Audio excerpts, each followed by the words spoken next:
Story number 1. I was 24 when I moved into an old two-bedroom apartment on the second floor of a building in a quieter part of town. The rent was cheap, the space was cozy, and the location was just far enough from the noise of the city to give me peace, but close enough to everything I needed. I had just gotten a new job, and I thought this place would be perfect for starting fresh. The building itself had an old charm to it, the kind you can't really replicate anymore.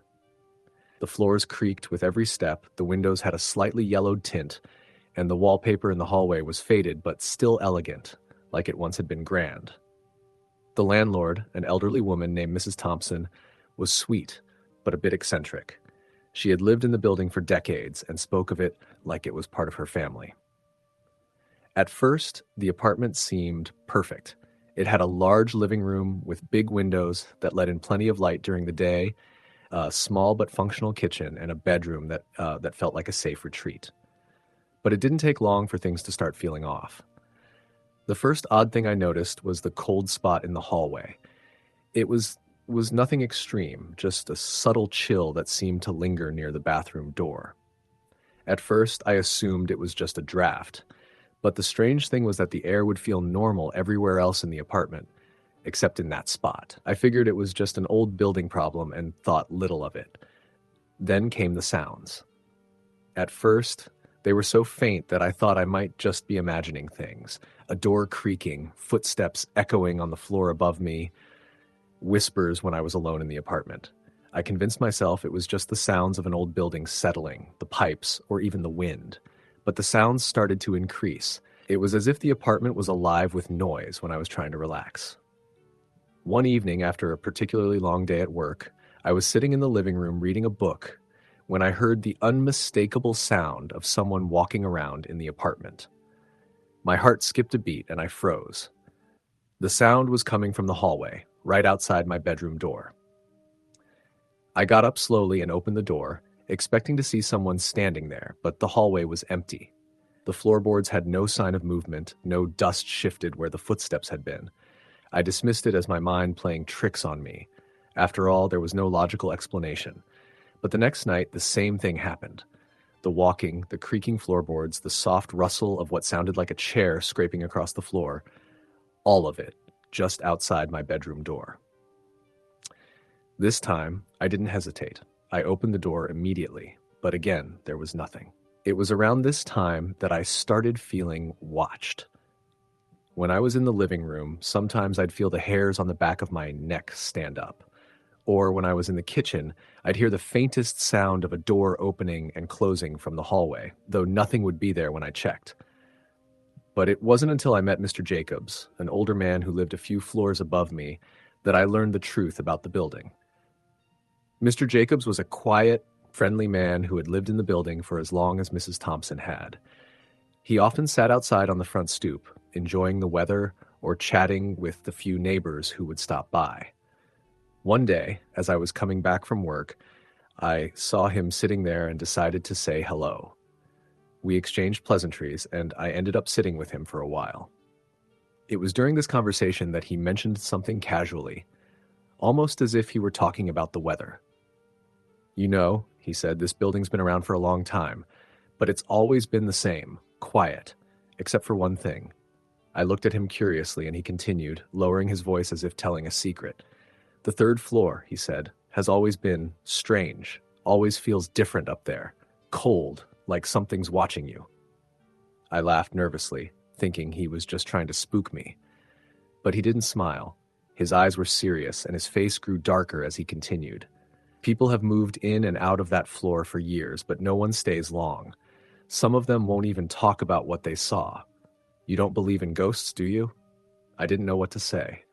I told him that I hadn't experienced anything strange, but something about the way he spoke made my skin crawl.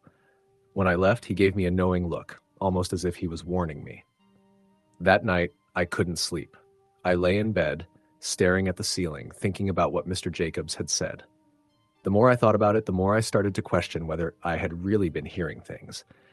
Could the strange noises be something more? Could the building really be haunted? The next night, my curiosity got the best of me. I was up late, too restless to sleep, so I decided to check out the third floor. Mrs. Thompson had always kept the upper floors locked when there wasn't anyone living there, but I figured I could sneak a peek. I quietly made my way up the stairs, my heart pounding with anticipation.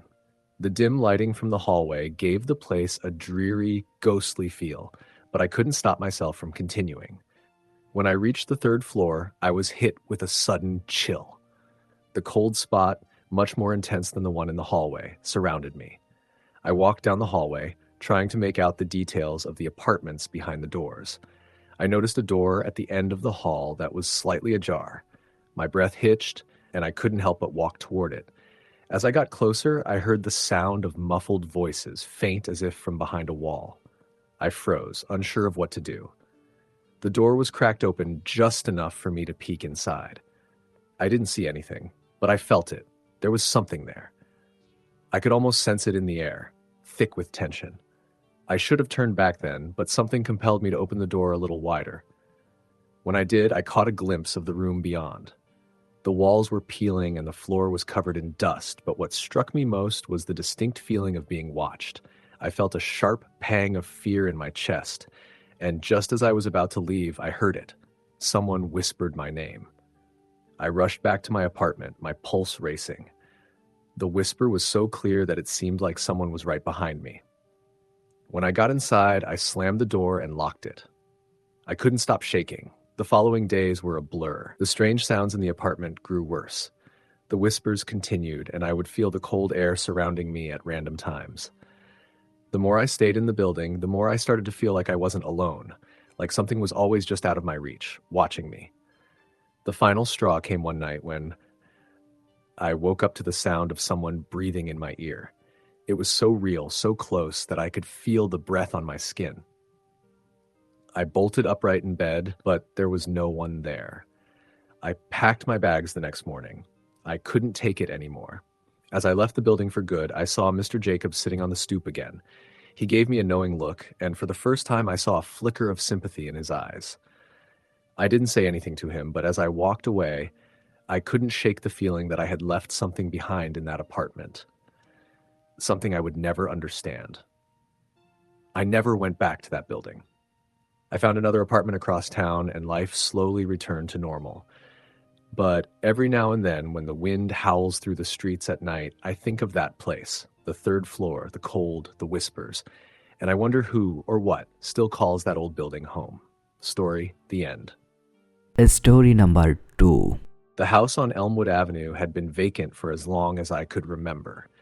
It was one of those places that kids in the neighborhood dared each other to sneak around, whispering stories of its mysterious past. Old, decaying, and surrounded by overgrown ivy and twisted trees, it looked as though it hadn't been touched in decades. I wasn't one to believe in ghosts or paranormal events, but there was something about that house that gave me an odd feeling every time I passed it. When I finally moved into the neighborhood at the age of 24, I didn't think much about it. My friends and I would sometimes drive by on weekends, making snide comments about how spooky it looked. It wasn't until I needed to find a place to stay that the house came into focus again.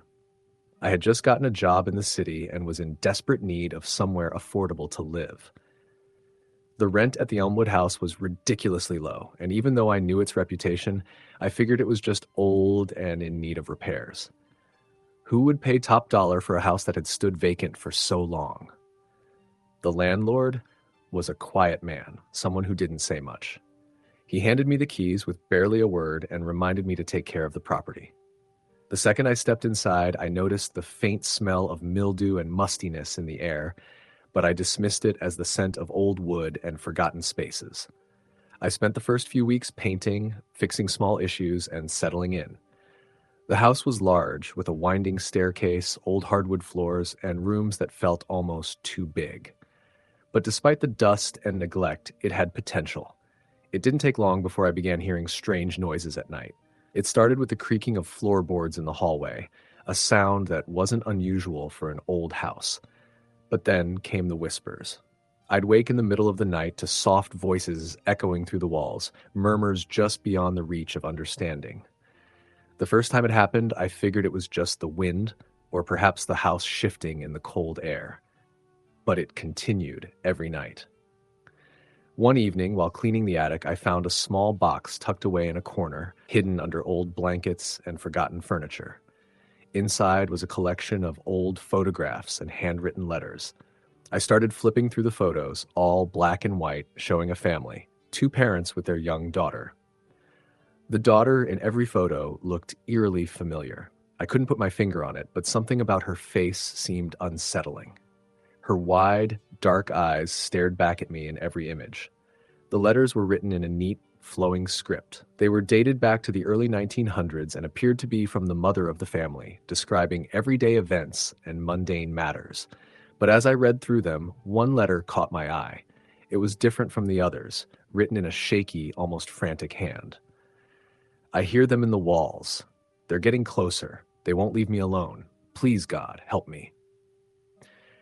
I felt a chill as I read those words, and my mind raced. What had happened to this family? Why had they left? Had they all gone mad? The air in the attic grew colder, and I felt a strange pressure building in my chest. I quickly shoved the box back into the corner, closing the attic door behind me. I had to shake off the unease that had taken hold of me, so I made myself busy with other things. But the whispers persisted. Sometimes they were so faint I wasn't sure if I was imagining them, and other times they seemed so close, as if someone were standing right next to me, whispering things I couldn't understand. I started leaving lights on, even when I didn't need them, just to feel some sort of safety in the house. One night, after a particularly long day at work, I fell asleep on the couch in the living room. I had the windows open, hoping to let in some cool air, but I awoke suddenly to the distinct sound of footsteps. Slow, deliberate, moving across the floor upstairs. My heart pounded as I looked toward the staircase, my mind racing. No one else was in the house, but the steps grew louder, as though someone was walking down toward me. "Hello?" I called out, my voice shaky. "Is someone there?" There was no answer, just the sound of footsteps moving closer. And then, as suddenly as they had started, the steps stopped. I stood frozen, not knowing what to do. The house was still, but the weight of the silence was suffocating. I convinced myself that it was just my imagination, or maybe the house settling. But when I went to bed that night, I couldn't shake the feeling that I wasn't alone. In the following days, I became more attuned to the sounds in the house. The footsteps, the whispers, and even the creaks of the floorboards. Each sound seemed to have its own rhythm, its own meaning. I began to notice a pattern. The noises always came at night, always when I was alone. And the whispers always seemed to be calling my name. That's when I discovered the journal. I had been cleaning out the old study on the second floor when I found it hidden behind a stack of dusty books. The journal belonged to the mother in the photos, the one who had written those disturbing letters in the attic. Her name was Emily Carter, and as I flipped through the pages, I began to understand what had happened to the family. The journal was full of entries, all written in the same neat hand as the letters. Emily wrote about the family's move into the house, about the strange occurrences they began to experience. But as the months went on, the entries grew darker. Emily described hearing whispers in the walls, footsteps in the hall when no one was there, and the sense that something was lurking just beyond her reach. She wrote about the fear that gripped her family, how they began to feel as though they were being watched constantly. But what stood out the most was an entry from the last day she wrote in the journal. "I cannot take it anymore. They are here with us. I hear them every night, feel them in every room. It is as if they are trying to speak to me, but I cannot understand. My mind is breaking. My husband is no help. And the girl, she has changed. She does not speak. She only watches." That was the last entry. The journal ended abruptly, and I sat there, frozen in place. The weight of what I had just read sank in. What had happened to Emily and her family? Had they all gone mad? Or had they been driven to madness by something else? The atmosphere in the house had become unbearable. The whispers were louder now, and the footsteps followed me from room to room. I felt as though I was being stalked, trapped in the house by something I couldn't see. One night, as I lay in bed, I heard a soft voice, clear as day, whispering my name from the corner of the room. "Sarah." I shot upright in bed, my heart racing. There, standing at the foot of the bed, was the figure of a woman. Her face was pale, her eyes dark and wide, just like the girl in the photograph. She was staring directly at me, her lips parted as if she were about to speak. I didn't wait for her to say anything else. I bolted from the bed and ran out of the house, heart pounding in my chest. I didn't look back. I couldn't. I spent the night at a friend's house, terrified to return to Elmwood Avenue.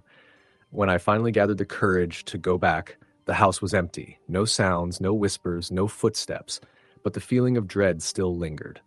I left the house shortly after, unable to shake the sense that something or someone was still there. The landlord was no help, and I never spoke of the events to anyone, afraid that no one would believe me.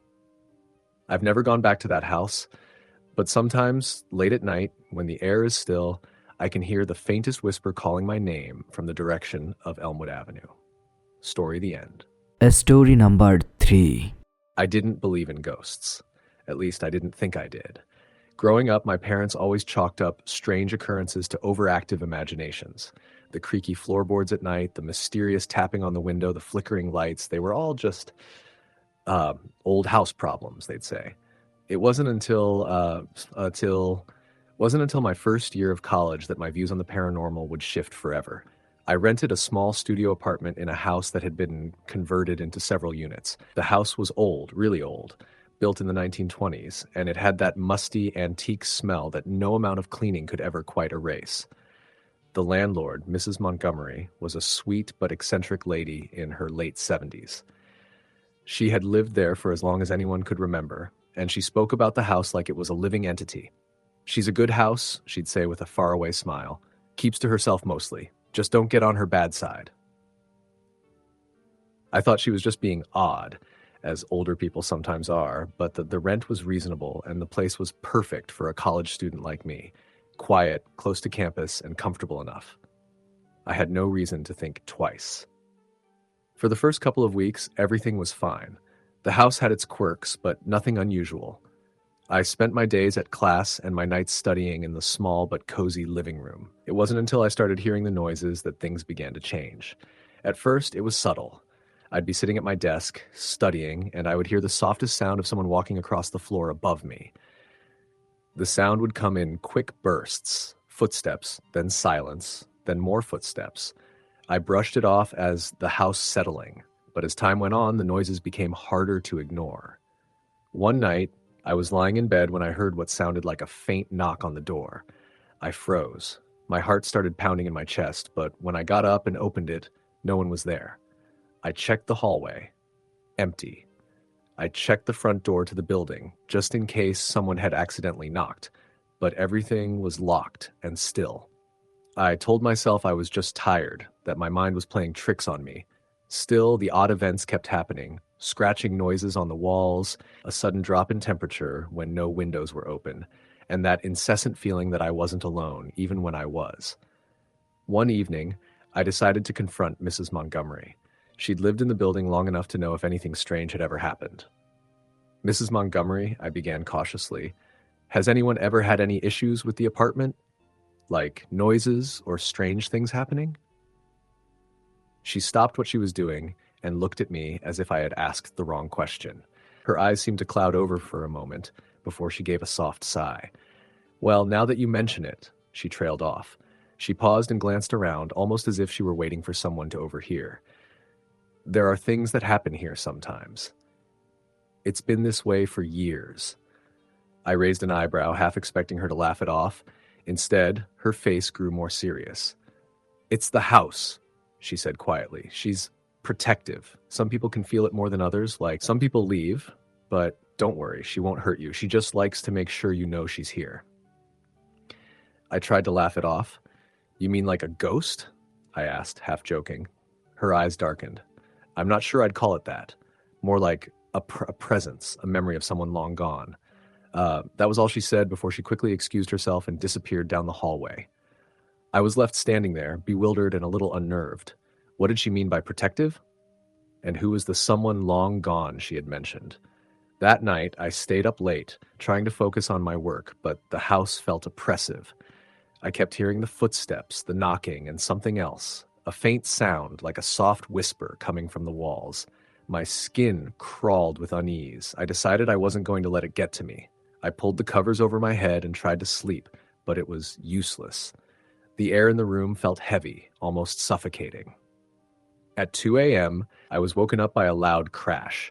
I jumped up, heart racing, and stumbled out of bed, trying to locate the source. It sounded like something had fallen, maybe a book or a vase. I turned on the light, expecting to find something on the floor, but everything was as it should be. No broken items, nothing out of place. But then I saw it. A small, dark stain appeared on the wooden floor by the door. It was the size of a dime at first, and as I watched in disbelief, it spread outwards, slowly, like ink bleeding across paper. I was frozen in place, unable to move. Then, as suddenly as it had appeared, the stain vanished. The floor was clean. I didn't know what to think.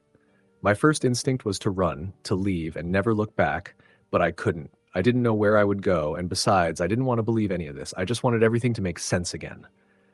I turned off the lights and crawled back into bed, but sleep didn't come easily. The whispers from earlier were back, faint but persistent, just beyond my hearing. I was sure they were coming from the walls. The next morning I went to class, but the feeling of unease stayed with me. I couldn't shake the image of the stain on the floor or the sound of the whispers that had followed me home. When I returned to the apartment that evening, I didn't expect things to be any different, but when I opened the door, I was greeted with an overwhelming smell of roses. It was a fragrance I had never noticed before, sweet and heavy like a bouquet of fresh flowers. But there were no flowers anywhere in the apartment. The scent filled the entire space, almost suffocatingly so. I checked every room, but the smell lingered, following me from one corner to the next. I didn't understand it. There was no logical explanation for the smells or the strange occurrences. The whole situation felt like something out of a horror movie. Still, I stayed. Maybe it was stubbornness, or maybe it was the fact that I couldn't bring myself to leave. I kept hoping that it would stop, that the house would return to normal, but it didn't. The final straw came a few days later when I woke up to the sound of someone crying. The sound was muffled but distinct, coming from the other side of my bedroom wall. It wasn't the usual tapping or footsteps. It was a soft, broken sobbing.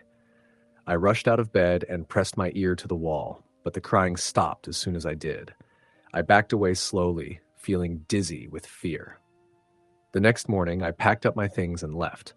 I couldn't stay there anymore. I wasn't sure what was going on in that house, but I knew I couldn't live there, not with that constant oppressive presence watching me. When I told Mrs. Montgomery I was leaving, she didn't seem surprised. In fact, she almost seemed relieved. "You'll be all right," she said softly. "Some people don't belong here, but I think you'll find your way, dear." As I left, I felt an odd mixture of fear and relief, as though something had been watching over me for a long time, and now it was letting me go. I never spoke to Mrs. Montgomery again, and I never returned to that apartment. Years have passed, and I've never experienced anything like that again. But every time I hear the sound of faint footsteps or feel a sudden chill, I can't help but think of that old apartment and the presence that still lingers there. Story number 4. I had always been a skeptic when it came to ghosts. The idea of spirits wandering the earth, trapped in some sort of eternal limbo, seemed more like a plot for a late-night horror movie than something that could be real.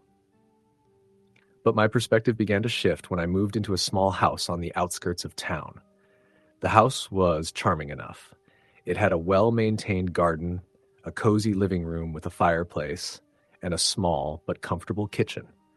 The landlord, an elderly man with a kind smile, had warned me that it was an older property but assured me it had been well taken care of. I didn't mind. I had just moved to the area for a new job, and after weeks of searching, this was the only place within my budget. The first few days were uneventful. I unpacked, settled into my new routine, and started to get familiar with the quiet neighborhood. But it wasn't long before things started happening. At first, it was small, insignificant things. Items would move on their own, or I'd hear faint sounds that didn't seem to come from anywhere. I brushed it off as stress from the move or my mind playing tricks on me. But then, one night, I woke up to the distinct sound of footsteps, heavy, deliberate steps that echoed through the hallway outside my bedroom door. I froze, my heart pounding in my chest. The steps came closer and then stopped just outside my room. I held my breath, waiting for something, anything, to happen. But there was nothing. I slowly got out of bed and peeked through the crack in the door. The hallway was empty. I tried to convince myself that it had just been the house settling, that the floorboards creaked and groaned on their own, but something didn't sit right. The feeling of being watched lingered, and I couldn't shake the unease that had settled over me. Over the next few weeks, the disturbances became more frequent. Doors would open on their own, lights flickered, and I could often hear someone moving around in the other rooms when I was alone. It was always subtle at first. Nothing obvious, just enough to make me question whether I was imagining things. But one evening, as I was sitting on the couch reading, I heard the sound of someone whispering my name. Sarah. I shot up, looking around the room. There was no one there. The house was silent, save for the sound of my own heartbeat thudding in my ears. I thought maybe it had been the wind or some other logical explanation, but the voice was so clear, so close, it felt like someone had been standing right next to me. The next day, I decided to do some research. I went through old town records and library archives, hoping to find some clue as to why these strange things were happening. After hours of searching, I came across a news article from the early 1900s. It was about a family named the Holloways who had lived in the house I was now renting. The article was short, but it painted a tragic picture. The family's youngest daughter, Emily, had gone missing. According to the report, she was last seen playing in the garden, but never came back inside. Her body was found days later, deep in the nearby woods, and her death was ruled an accident. But the article mentioned something that made my skin crawl. It said that after Emily's death, strange things began happening in the house. The Holloways reported hearing footsteps, voices, and even objects moving on their own. Some neighbors claimed to have seen strange lights in the windows at night, and others whispered about the house being cursed. The Holloways eventually left, and the house sat empty for years. I couldn't believe what I was reading. The story matched the strange occurrences I had been experiencing. It seemed too coincidental to ignore. That night, I couldn't sleep. The house felt different, like something was pressing in on me from all sides. The whispers had become more frequent, and I had the distinct feeling that something was watching me. As I lay in bed, trying to block out the noise, I heard a soft thump from the hallway, followed by the unmistakable sound of footsteps again. But this time, they were not coming from the hallway outside my room. They were coming from inside my room. I sat up quickly, my heart racing. The footsteps were slow, deliberate, as though someone was walking toward me. I turned on the light, but the room remained empty. My pulse was pounding in my ears as I looked around, half expecting to see a figure standing at the foot of my bed. But there was nothing. That's when I saw it. A shadow, faint but unmistakable, moved across the far wall. It was not a trick of the light. It was too distinct, too solid to be a shadow cast by the trees outside. I jumped out of bed and rushed to the door, but as I opened it, I was met with nothing. The hallway was completely still, and the house was eerily quiet. I checked every room, but I was alone. I couldn't explain what had just happened, but I knew I had seen something that wasn't supposed to be there. The next day, I decided to leave the house for a few hours to clear my mind. I took a walk around the neighborhood and tried to push the strange occurrences to the back of my mind. But when I returned, things felt off. The air was heavy, and I could feel the tension in the house. As I walked through the front door, I saw something that made my blood run cold. The kitchen table was covered in small, delicate objects, old keys, a broken pocket watch, and a faded photograph. I hadn't left anything out when I left the house, so how did they get there? I reached out to touch one of the items, but as my fingers brushed against the pocket watch, the room seemed to grow colder, and a voice whispered in my ear. "Help me." The voice was soft, almost pleading. It wasn't just in my head, it was as if someone was right behind me. I spun around, but once again, there was no one there. The objects on the table seemed to shimmer in the dim light, and I felt a chill creep up my spine. I couldn't take it anymore. I was terrified. I called the landlord and asked if there had been any other tenants who had experienced strange things in the house. He hesitated for a long time before admitting that there had been another renter, someone who had left suddenly, claiming they couldn't stand the atmosphere in the house. He said the man had refused to elaborate further, but that he had left in the middle of the night. I didn't feel safe anymore. The strange events were escalating, and I couldn't ignore them any longer. I couldn't keep living in a house where something or someone was trying to communicate with me from beyond the grave. That night, I decided to confront whatever was in the house. I sat in the living room, turned off all the lights, and called out into the darkness. "Emily," I whispered, my voice trembling, "are you here?" The room fell silent. I waited, holding my breath, but nothing happened. For a moment, I thought I had imagined it all.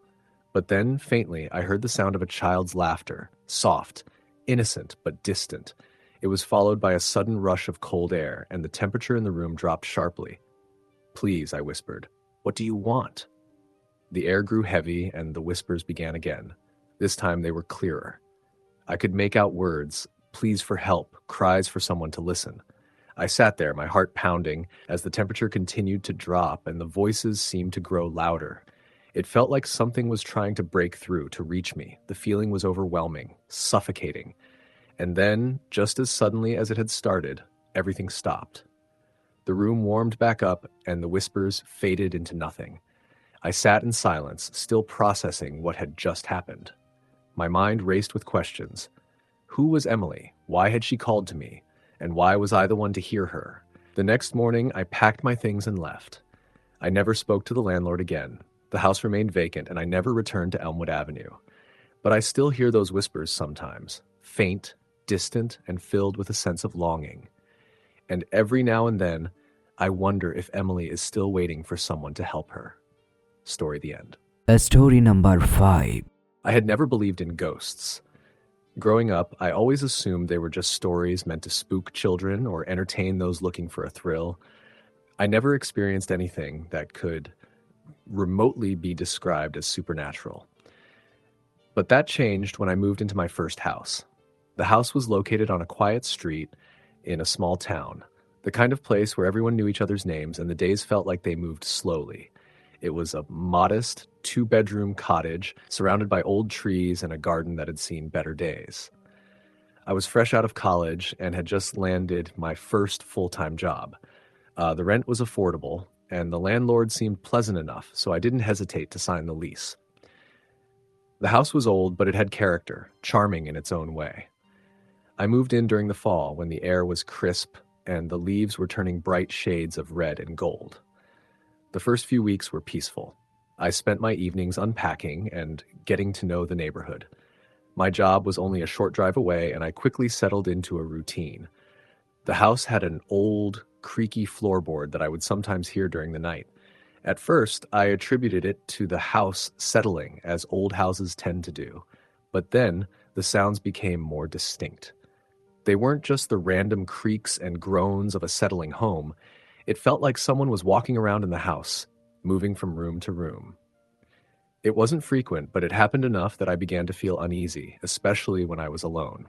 One night, as I was sitting on the couch reading a book, I heard it again, the distinct sound of footsteps. I paused, straining my ears. The steps were slow, deliberate, as if someone was walking up and down the hallway. My heart started to race. I was certain no one else was in the house. I had no pets, and the house was locked up tight. Hesitantly, I stood up and walked toward the source of the sound. As I reached the hallway, the footsteps stopped. I felt a chill in the air, and for the first time, I noticed that the temperature in the house had dropped. The hallway, which was usually warm and inviting, now felt cold and oppressive. I tried to rationalize it. Maybe it was the old pipes or the fact that the house was drafty. But a sense of dread settled over me that I couldn't shake. The next morning, I did my best to brush off the experience. I had heard of the so-called creaky house syndrome before, where an old house's natural settling noises could sound like footsteps. I told myself it was nothing, but the events that followed would make me question everything I thought I knew about the world. The following week, I woke up one morning, to find my kitchen cabinet doors wide open. I had gone to bed the night before, making sure everything was put away. I wasn't one to leave things lying around, so it struck me as odd. At first, I thought I might have forgotten to close them, but as I inspected the cabinet, I realized that some items were missing. My favorite coffee mug, a set of old silver spoons, and a few other small items had vanished. I immediately thought of the possibility of a break-in, but the house had been locked securely. The windows hadn't been tampered with. I called the landlord, and he assured me that there was no sign of forced entry. He mentioned that the previous tenants had left abruptly and hadn't provided much of an explanation, but I didn't think much of it at the time. I was more concerned with the strange occurrences. The following weekend, I decided to have a few friends over for dinner, hoping to take my mind off the odd things happening in the house. We spent the evening chatting and laughing, enjoying a simple meal and a few drinks. But as the night wore on, something began to feel off. At one point, I excused myself to use the bathroom, but as I walked down the hall, I caught a glimpse of something in the corner of my eye. It was a shadow, tall and thin, standing in the doorway of one of the bedrooms. I stopped in my tracks, my heart pounding. I blinked, but the shadow was gone. I told myself it was just a trick of the light, maybe my tired eyes playing tricks on me. But when I returned to the living room, I could feel the shift in the air. The atmosphere had changed. My friends were laughing and talking, but I couldn't shake the feeling that someone or something was watching me. Later that night, as we were cleaning up, one of my friends mentioned something strange. She said she'd felt a cold breeze near the front door, even though all the windows were closed. Another friend chimed in, saying she'd heard a faint whisper earlier, but when she looked around, she saw no one. I laughed it off, chalking it up to the imagination running wild after a few drinks. But deep down, I couldn't ignore the growing sense of unease. Over the next few days, the disturbances became more frequent. I would hear muffled voices late at night, as though someone was talking just outside my bedroom door. And it wasn't just the voices that unsettled me. It was the fact that they sounded familiar.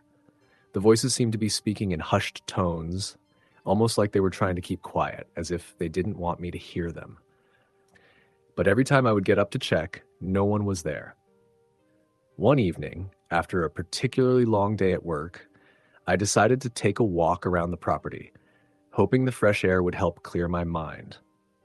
As I strolled around the back of the house, I noticed something strange. A set of footprints leading from the garden to the back door. The prints were fresh, as though someone had just walked through the garden, but I was certain no one had been outside. I had been at work all day, and no one else had access to the house. That night, I couldn't sleep. The sounds of footsteps echoed in the hallway again, and this time I could hear the faint creak of the door to the guest bedroom. I couldn't bring myself to get up and investigate, but I knew that something wasn't right. I couldn't ignore the nagging feeling that I wasn't alone in the house, that there was something or someone there with me. The next morning, I took a trip to the local library to do some research. I combed through the old town records, looking for any clues about the house's history. That's when I came across a newspaper article from the early 1950s. It was a brief report about a tragic accident that had occurred in the house. A young woman named Clara had died in a fire that started in the kitchen while she was preparing dinner. The article mentioned that Clara had been the only one in the house at the time, and her body was found in the kitchen, with no signs of foul play.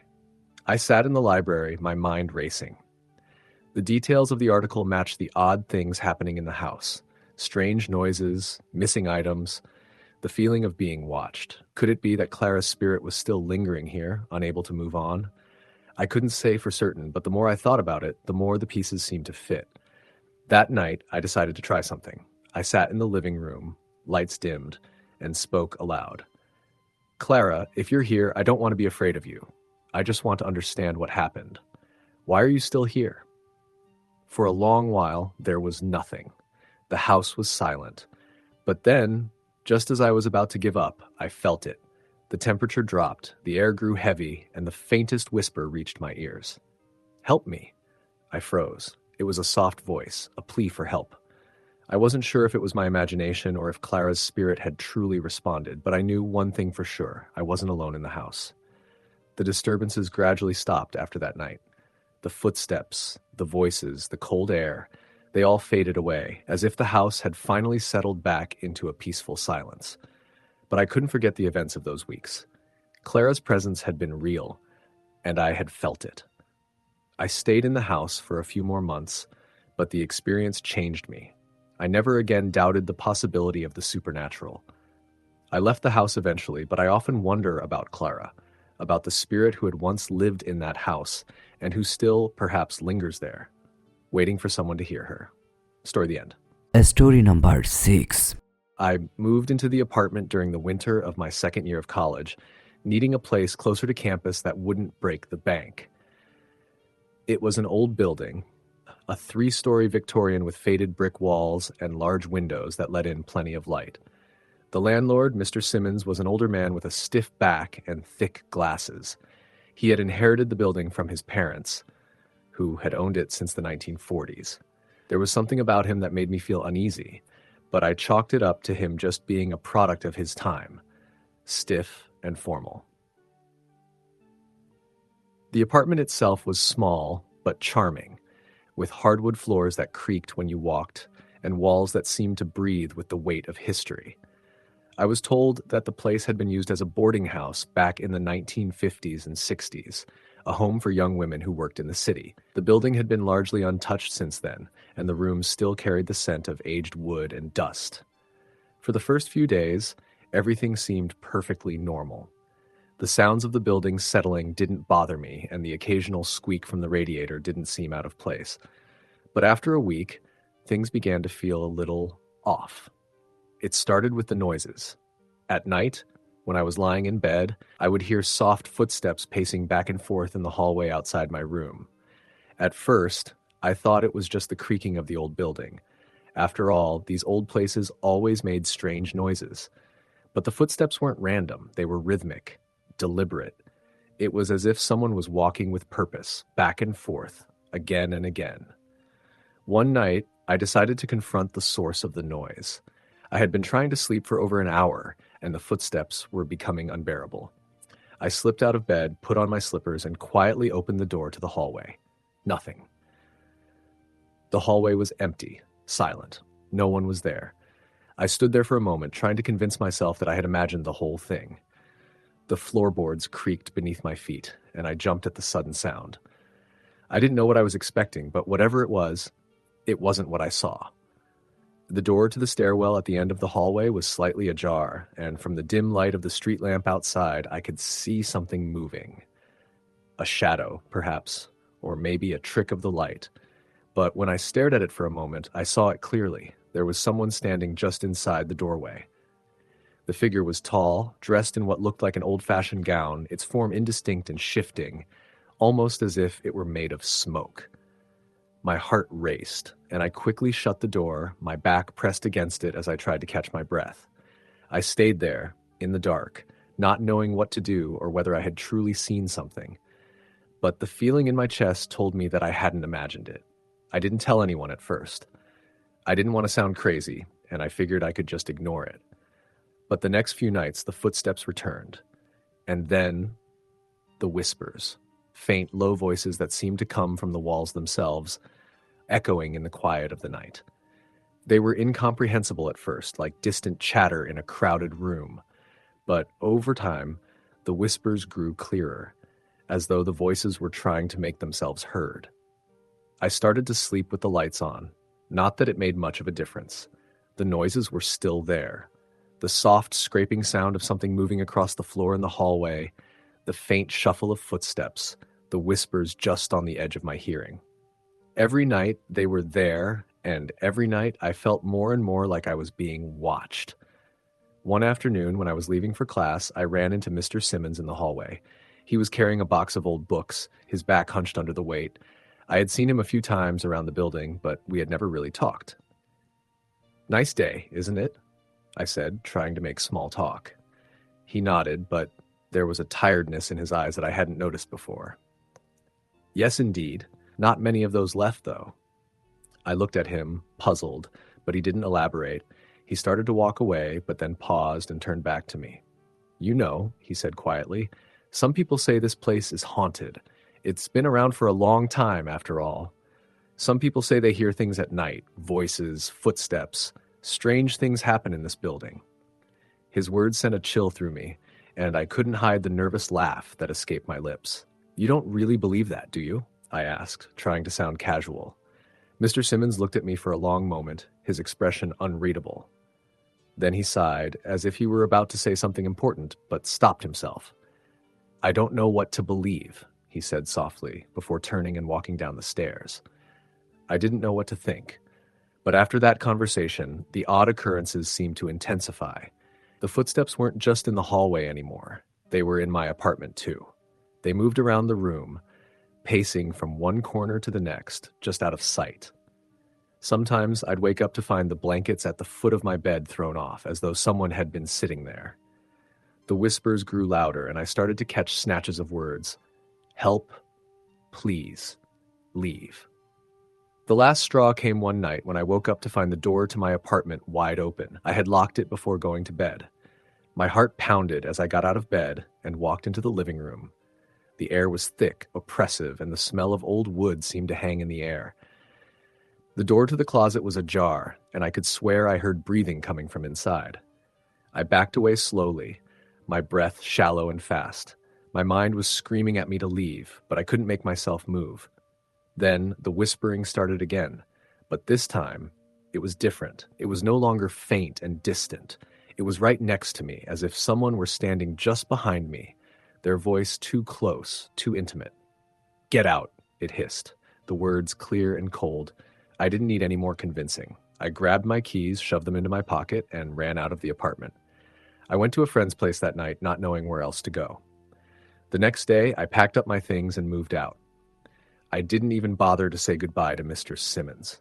Years later, when I ran into him again, he seemed as if he had aged even more, his face drawn with a look of weariness that wasn't there before. We exchanged pleasantries, but I could see that something was different. He didn't ask about me or the apartment. Instead, he seemed to be avoiding the subject altogether. When I finally pressed him on it, he just shook his head and said, "Some places are better left alone." The building is still there, I'm sure, standing in the same spot, its windows staring out into the street. I've never gone back, and I never will. Story the end. Story number 7. Here's the story. It was a bitterly cold winter when I moved into the old Victorian house on Ashworth Lane. The house had been empty for years, its once vibrant paint now faded and chipped. Ivy crawled up the stone walls, and the windows seemed perpetually fogged, giving it a dreary, ghostly appearance. But the rent was cheap, and as a freelance writer trying to make ends meet, I convinced myself that the house's charm outweighed its eerie reputation. The locals had warned me. Whispers in the grocery store, curious glances at the coffee shop, everyone seemed to have an opinion about the house. Some called it cursed, others said it was simply unlucky. But one story surfaced repeatedly. A woman named Eleanor once lived there, a recluse who vanished without a trace nearly 50 years ago. Some claimed her restless spirit still roamed the halls, searching for answers. I dismissed the stories as small-town superstition. Ghosts weren't real, I told myself, and even if they were, had bigger concerns, like meeting my next deadline. The first week in the house was uneventful. I spent my days hunched over my laptop, working, and my evenings unpacking boxes and settling in. The house creaked and groaned in the wind, but that was expected for a place its age. It wasn't until the second week that strange things began to happen. One night, I was sitting in the living room, proofreading an article, when I heard the unmistakable sound of footsteps above me. The floorboards creaked rhythmically, as though someone were pacing back and forth. I froze, my pulse quickening. The logical part of my brain reasoned it was an animal, maybe a raccoon or a stray cat that had somehow gotten into the attic. Grabbing a flashlight, I climbed the narrow staircase to the second floor and opened the door to the attic. The air was freezing, and the smell of mildew was overwhelming. My flashlight beam cut through the darkness, revealing old trunks, dusty furniture, and cobwebs, but there was no sign of any intruder, human or otherwise. I closed the door, chalked it up to my imagination, and went back downstairs. The next morning, I found the kitchen clock had stopped at 3:15 a.m. That wasn't unusual for an old clock, but when I checked my phone, the alarm I had set for 7 a.m. hadn't gone off either. It was as if all the timepieces in the house had stopped working. Over the following days, the occurrences became harder to ignore. Lights flickered despite the new bulbs I had installed. Doors I knew I had shut were found open. And then there were the whispers, soft, indistinct murmurs that seemed to come from the walls themselves. They always started around midnight and lasted for a few minutes before fading away. I couldn't make out any words, but the tone was unmistakable. Pleading. One night as I lay in bed trying to convince myself it was all in my head, I felt a weight at the foot of the bed. It was subtle at first, like a cat had jumped up, but then it grew heavier. I bolted upright, my heart pounding, and turned on the bedside lamp. The room was empty, but the sensation of being watched was so strong it made my skin crawl. That was the night I decided to do some digging into the house's history. I visited the local library, sifting through old newspapers and archives. I learned that Eleanor had indeed lived in the house until her disappearance in 1973. Neighbors described her as kind but deeply troubled. Rumors of arguments with a man, perhaps a lover or husband, were mentioned, but nothing concrete ever came to light. The most chilling discovery was a police report detailing how a search of the house had turned up nothing, except for a series of strange symbols carved into the attic walls. Determined to put an end to the disturbances, I decided to investigate the attic again. This time I brought a crowbar, a notebook, and a camera.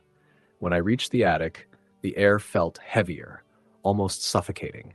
I scanned the walls, and there they were, faint carvings, nearly obscured by years of dust. The symbols were intricate, almost ritualistic. I took photos and jotted down notes, but as I did, the temperature dropped even further, and the whispers began again. Only this time, they weren't coming from the walls. They were behind me. I spun around, and for a split second I saw her, a woman in a tattered white dress, her face obscured by shadows. She stood motionless, her head slightly tilted as if observing me. Then, just as quickly as she appeared, she was gone. I stumbled out of the attic, my mind racing. That night, I barely slept. When I reviewed the photos I had taken, one sent a chill down my spine. In the corner of one image, near the carvings, was a faint, translucent figure, a woman, her face pale and eyes hollow. Desperate for answers, I reached out to a paranormal investigator I found online. His name was David, and he arrived a few days later with an array of equipment, EMF meters, cameras, and recording devices. As skeptical as I was, I felt a strange sense of relief having someone else in the house. David spent hours exploring the house, setting up equipment, and asking questions into the void. Around midnight, as we sat in the living room reviewing the recordings, we heard it. A faint voice, barely audible, saying, "Help me." David's face turned grim. "She's trapped," he said. "Something happened to her here, something terrible." The investigation revealed more than I had bargained for. In one of the recordings, Eleanor's voice was clearer. "He won't let me leave." Who was he? The pieces of the puzzle didn't fully come together until David suggested we dig in the basement. At first I balked at the idea. It seemed absurd, but the feeling of unease had grown unbearable, and I needed closure. The basement was damp and smelled of earth. David's EMF meter spiked near a corner of the room. We began to dig, and after an hour, we unearthed something I'll never forget. A small, rotting chest. Inside were personal belongings, a locket, letters, and a blood-stained handkerchief. One of the letters was addressed to Eleanor, written by a man named Charles, begging her to forgive him for what he had done. The discovery seemed to unleash something in the house. The activity intensified over the next few days. Doors slammed, objects flew across rooms, and Eleanor's apparition became more frequent. David theorized that uncovering the chest had stirred up her tormentor, the man who had likely caused her death. In a final attempt to bring peace to Eleanor, David performed a cleansing ritual, burning sage and reciting prayers. As he did, I felt a pressure lift from the house like a storm passing. That night, I dreamed of Eleanor. She stood in a field of wildflowers, her face serene, mouthing the words, "Thank you." The house has been quiet ever since. The whispers are gone, the footsteps have ceased, and the air feels lighter. I stayed in the house for another year before moving on, but I'll never forget Eleanor or the chilling nights I spent in her company. Even now, I wonder if she truly found peace, or if she's still watching, waiting for someone else to uncover the secrets of Ashworth Lane. Story the end. Story number 8. Here's the story. The old house on Sycamore Hill had been vacant for decades. Locals called it the Weaver House, after the family who had built it in the 1800s. Legends whispered about the Weavers' tragic end: a mysterious fire, a missing daughter, and a shadowy figure seen lingering in the upstairs window long after the family was gone. But for most of my childhood, the house was just an abandoned relic, until my friend Rachel convinced me to explore it one summer night. Rachel was fearless, or maybe just reckless. She carried a flashlight and a digital recorder, eager to capture evidence of the supernatural. I wasn't so sure I believed in ghosts, but I didn't want to seem like a coward.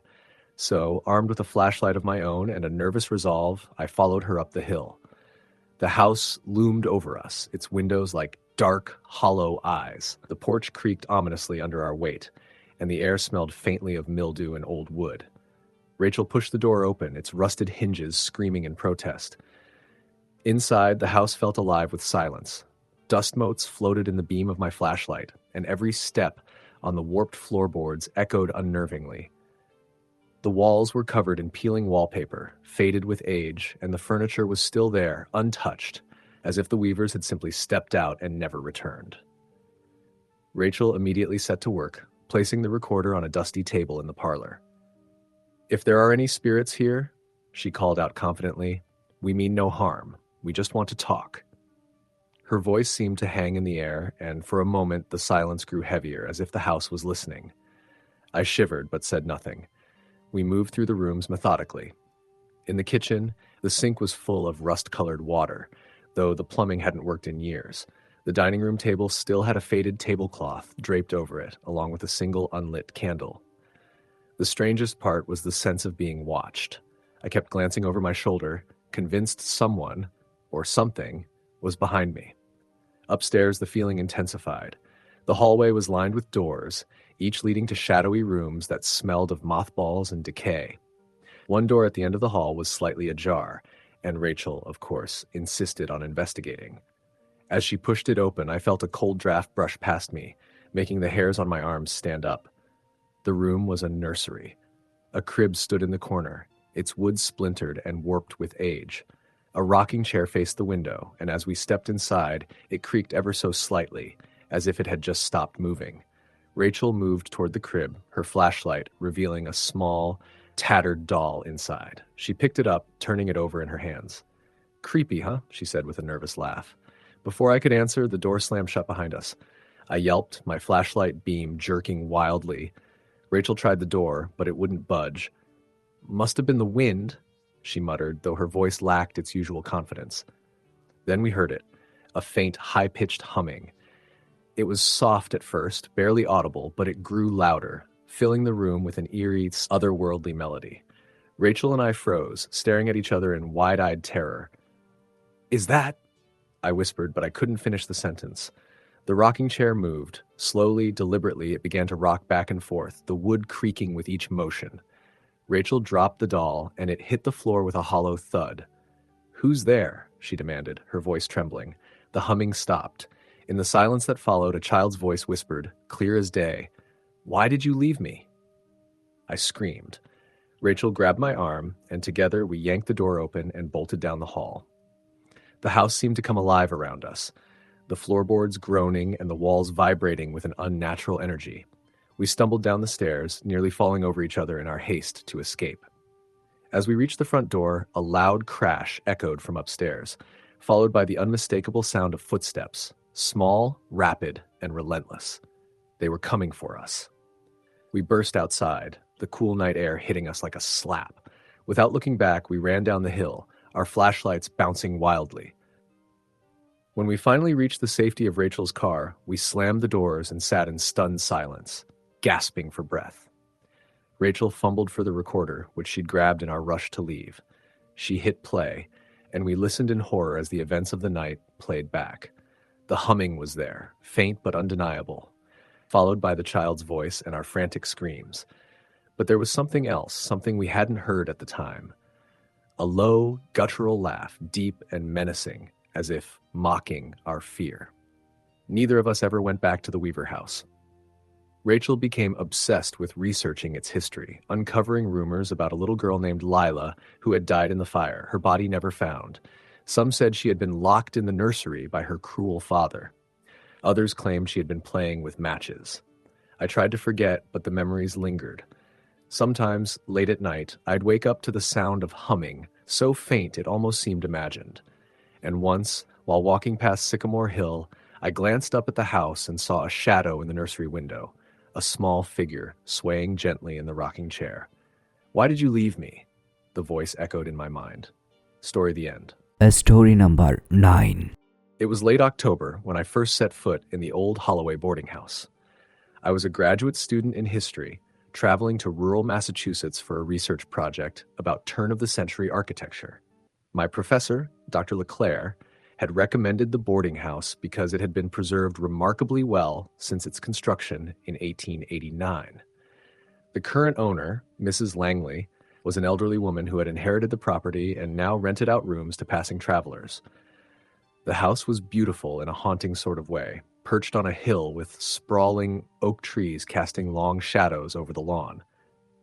The paint was peeling, and some windows had cracks, but the structure seemed sound.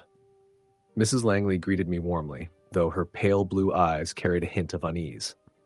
She showed me to my room on the second floor and gave me a skeleton key to the front door. "You're the only guest right now," she said. "It gets quiet here in the fall, but you'll have all the space you need." Her words struck me as oddly formal, but I thanked her and assured her I would be no trouble. The room was simple but charming, with a brass bed, an oak writing desk, and a small wardrobe. There was an antique mirror on the wall opposite the bed, like its silver backing tarnished with age. The first night passed uneventfully.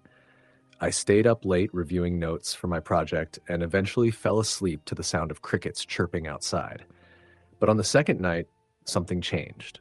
I was lying in bed around midnight, unable to sleep, when I heard faint footsteps in the hallway. I assumed it was Mrs. Langley and thought nothing of it until the footsteps stopped directly outside my door. I waited, expecting a knock, but none came. Instead, the floorboards creaked as if someone were shifting their weight.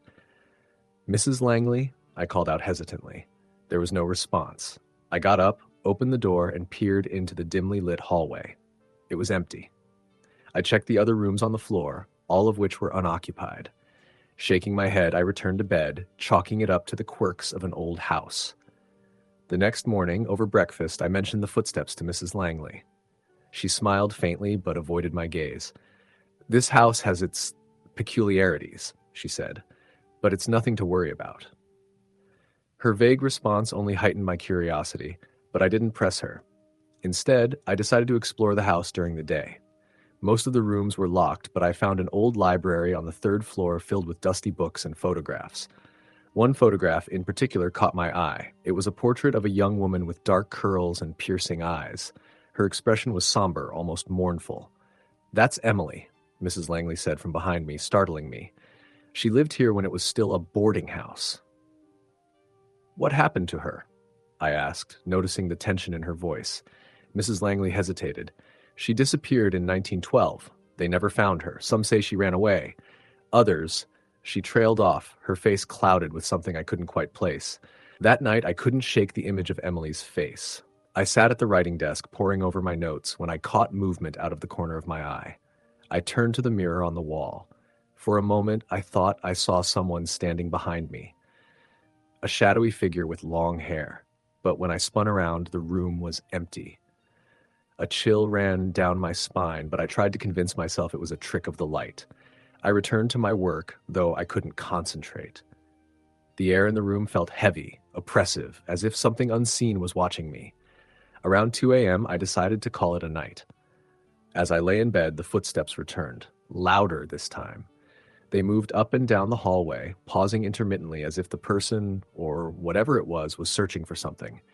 My heart pounded as I listened, too afraid to get up and investigate. Then came the knocking. It was soft at first, almost tentative, but it grew louder and more insistent. I sat up, staring at the door. "Who's there?" I called out, my voice trembling. The knocking stopped abruptly. I waited, holding my breath, but the silence stretched on. Gathering my courage, I approached the door and flung it open. The hallway was empty, but the air felt icy and a faint smell of lavender lingered, a scent I hadn't noticed before. The next morning, I told Mrs. Langley everything. Her face grew pale, and she clasped her hands tightly. "You've seen her," she said, her voice barely above a whisper. "Seen who?" I asked, though I already knew the answer. "Emily," she said. "She's still here. I've felt her presence for years, but she's never been this active." Mrs. Langley explained that after Emily's disappearance, rumors swirled about her fate. Some believed she had been murdered by a jealous lover, while others thought she had taken her own life. The house had a dark history, with previous tenants reporting strange noises, cold spots, and sightings of a woman in white. Determined to learn more, I spent the day researching Emily's disappearance at the local library. I found an old newspaper article detailing her last known whereabouts. She had been seen arguing with a man, presumably her fiancé, on the front porch of the boarding house. Neighbors reported hearing a scream later that night, but no one investigated until the next morning, by which time she was gone. That night, I set up a voice recorder in my room, hoping to capture evidence of the paranormal activity. I also placed a notebook and pen on the desk, leaving a note that read, "Who are you? What do you want?" I stayed awake as long as I could, but exhaustion eventually overtook me. I awoke to the sound of the recorder clicking off. The room was freezing, and the lavender scent was stronger than ever. My notebook was still on the desk, but the note I had written was gone. In its place was a single word scrawled in shaky handwriting. "Help." I stared at the page, my hands trembling. The air felt electric, charged with something I couldn't explain. Suddenly, the mirror on the wall cracked, a jagged line splitting the glass. I grabbed my things and fled to Mrs. Langley's room, pounding on her door until she let me in. We spent the rest of the night in her parlor, the lights on and the front door bolted. Mrs. Langley confessed that she had always felt guilty for staying in the house knowing its history. "I think she's trapped," she said. "She wants someone to uncover the truth." The next morning, we returned to my room to find the mirror shattered completely. On the wall beneath it, faintly etched into the plaster, was the name Charles. That name had been mentioned in the newspaper article, a mysterious man seen arguing with Emily before her disappearance. Mrs. Langley and I contacted the local historical society, which helped us locate descendants of the boarding house's original owners. They revealed that Charles was Emily's fiancé and that he had vanished shortly after her disappearance. Over the next few weeks, we uncovered more clues. A blood-stained shawl buried in the basement, a hidden compartment in the library containing letters from Charles, and finally, an old diary of Emily's that detailed her fears about Charles's temper. Armed with this evidence, we held a small ceremony in the backyard where Mrs. Langley believed Emily's remains might be buried. A priest blessed the grounds, and I read aloud from Emily's diary, apologizing for the years of silence. That night, for the first time, the house was still. The footsteps, the whispers, the lavender scent, they were gone. I stayed one final night before leaving for good. As I drove away, I glanced in the rearview mirror and thought I saw Emily standing in the upstairs window, her face no longer mournful, but at peace. Story the end. Story number 10. When I was 23, I moved to a small town in West Virginia to take a teaching job at the local elementary school. The town, quiet and picturesque, nestled in a valley surrounded by thick woods, seemed like the perfect place for a fresh start.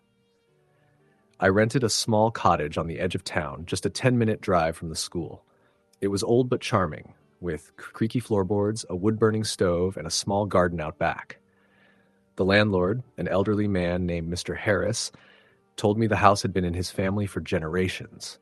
"It's got history," he said, his eyes twinkling.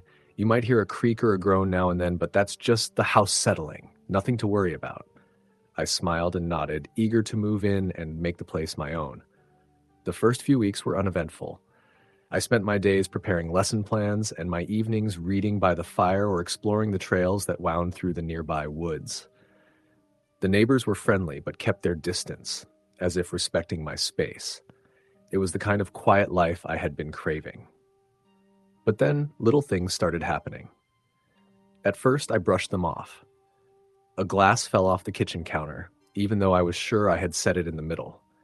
Lights flickered occasionally, which I chalked up to the house's old wiring. One night, I heard a faint knocking sound, like someone tapping on the wall, but when I checked, there was nothing there. It wasn't until the third week that I started feeling uneasy. I came home from work one evening to find the front door slightly ajar. I was certain I had locked it that morning, but I convinced myself I must have forgotten. Still, I checked every room, my heart pounding. Nothing was out of place. No, but the air inside the house felt heavier somehow, as if I wasn't alone. That night, I woke up to the sound of footsteps in the hallway. My bedroom door was closed, but I could hear them clearly, slow, deliberate steps moving back and forth. My heart raced as I lay frozen in bed, clutching the covers. After what felt like an eternity, the footsteps stopped. The next morning, I called Mr. Harris and told him about the noises. He seemed unfazed. "Old houses make sounds," he said. "Wood expands and contracts with the temperature. Nothing to worry about." His casual dismissal irritated me, but I didn't press the issue. The incidents continued. Books fell off shelves, doors creaked open on their own. Once, I found the kitchen faucet running when I was certain I had turned it off. I started sleeping with a light on and kept my phone by my side, ready to call for help if things escalated. Then, one evening, I found something that changed everything. I had been cleaning out the small attic above the kitchen, which I planned to use for storage. Among the cobwebs and old furniture, I discovered a wooden box tucked away in the corner. Inside were faded photographs, yellowed letters, and a small worn journal. The photos showed a family, a man, a woman, and a little girl with dark curls and a shy smile. The journal, written in elegant cursive, belonged to the woman, whose name was Margaret. As I flipped through its pages, I realized it chronicled her life in the house. At first, the entries were cheerful, filled with descriptions of the garden and the joy of raising her daughter, Clara. But as I read further, the tone shifted. Margaret wrote about strange occurrences, objects moving on their own, cold drafts, and the feeling of being watched. She believed the house was haunted, but her husband dismissed her concerns. The final entry chilled me to the bone. Margaret wrote, "I don't feel safe here anymore. Something is wrong with this house. Clara wakes up screaming every night, saying she sees a man in her room. Henry thinks it's just nightmares, but I know better. I hear him too. The footsteps, the whispers. I don't know what to do. If anyone finds this, please understand. We tried to leave, but it wouldn't let us." I sat in the attic, my hands trembling as I held the journal.